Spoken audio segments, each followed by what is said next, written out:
Right, this video is an extremely important video because we are talking about ICE. Now, in normal circumstances, ICE represents in case of emergency, but for chemistry, specifically in chemical kinetics, ICE stands for something else, which I will be explaining to you in a moment. Now, the ICE table basically stands for initial, change, and equilibrium. So basically, this is a way of calculating what happens in a chemical reaction when a reaction takes place involving two components, and at different stages, what's going to happen at the very end of the day, what you're going to get. So the ICE table allows us to systemize the information that we are given, so we know what we need to basically calculate. We need to remember that the changes in concentration are proportional to the stoichiometric coefficients in the balanced equation. So let's start with a simple equation.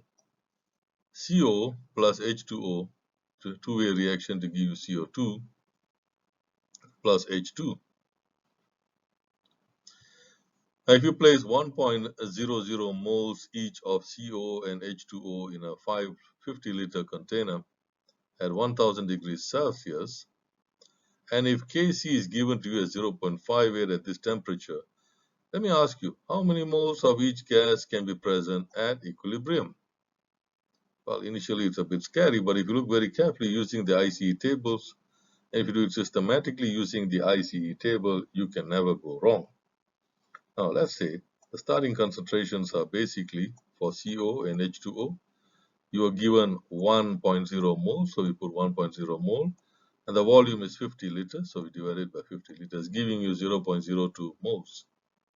Now, when you construct the ICE table, you write initial change and at equilibrium here, the y-axis, and the x-axis you write CO and H2O, which are the reactants, and CO2 and H2O, which is the product. Having done that, you have all these empty squares here, which we will fill up step by step. Okay. So the next stage, at time equals 0, we fill in 0.02, 0.02 under CO and H2O, as we have determined in 2 slides before. And of course, when t equals 0, there is no product, so we have it as 0 and 0.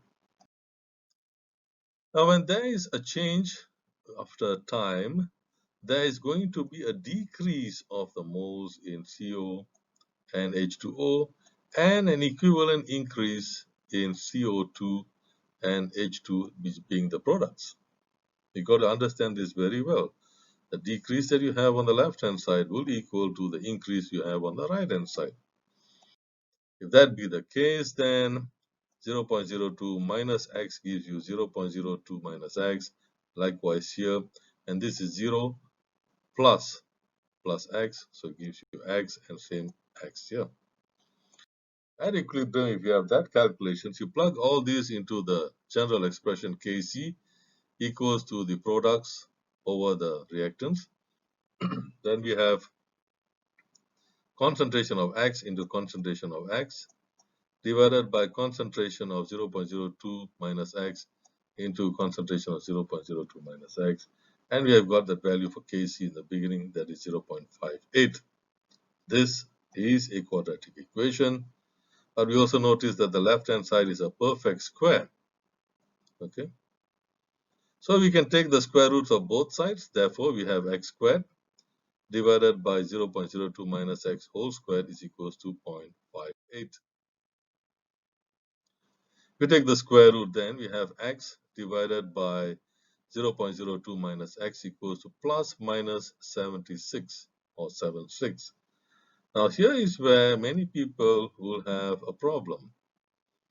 Now, this, if you work out, you can have it as x is equals to 0.02 multiplied by 0.76, okay, divided by 1.76, all right, or in other words, 0.086, or you may have it as the negative value, which is minus 0.02 multiplied by 0.76 divided by 0.24, to give you negative 0.063. Just basically working this expression out.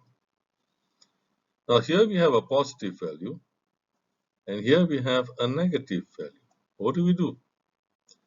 We are talking about a change in concentration. In other words, an increase in concentration. The reactant has to decrease, the product has to increase. Now, if you're going to use this, that doesn't seem like as though we are increasing the concentration. Well, if you use this, yes, you got it right.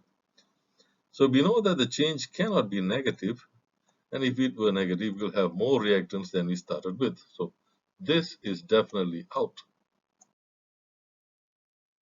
So now, okay, we can use the change to calculate the equilibrium values. So CO equals to H2O equals to 0.02 minus 0.086, which we determined in the previous slide to give 0.0114 moles, and H2 is equals to CO2 is equals to X, which is 0.0086 moles.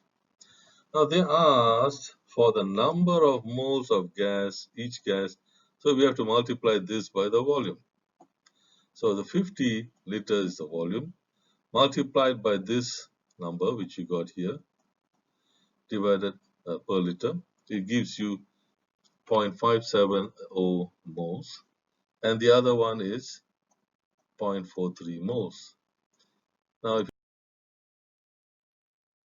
so our final answers are, okay, NCO equals to 0.57 moles, which is NH2O, and NCO2 is 0.43 moles, which is NH2O.